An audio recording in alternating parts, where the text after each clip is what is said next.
One of the most important lessons I ever learned about God's grace didn't come from a classroom. I learned it from a cat. Hi, I'm Emily, and this is Unlocked. Today's story was written by yours truly. That's right, it's a story by me, Emily Tenter, about how God uses His own creation to put His grace into perspective for us. It's called Grace Cat. I've learned a lot about God's grace from my cat. I know that sounds weird, but hear me out. When I was in high school, I looked out the window and saw a fluffy gray cat striding through our backyard.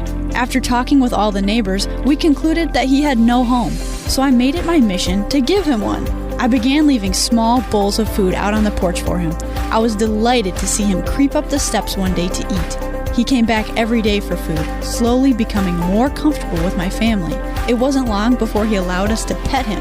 A few days after that, my mom was cooking dinner in the kitchen, and when she turned around, he was sitting on the floor staring up at her. He just sneaked right inside the house. I named him Oliver, and he became a permanent resident in our home. We gave Oliver a home and an identity, and even medication for a nasty ear infection. We embraced our new furry buddy with open arms. What exactly did this homeless cat do to deserve any of it? Absolutely nothing. Does that sound like grace to you? Because it sure does to me. I was reminded of how God adopts us, gives us a new identity. Without Him, we're all broken in sin and death. So He offers us healing from that brokenness. In fact, the entire Bible is one enormous story of grace. God showed grace to the nation of Israel, even when they messed up time and time again. Jesus showed us all grace when He came to earth to die on a cross and rise from the grave to offer us the free gift of salvation.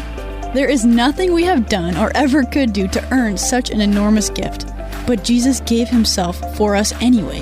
And He did it so we could have a family, an identity, and love forever. Just like Oliver, only better. I don't know about you, but I could relate to Oliver a lot. It reminded me of Ephesians 2:8-9, which says, "For you are saved by grace through faith, and this is not from yourselves, it is God's gift, not from works, so that no one can boast." There was a lot more I learned from Oliver the cat over the years, but we'll save that for tomorrow. Unlocked is a production of Keys for Kids Ministries.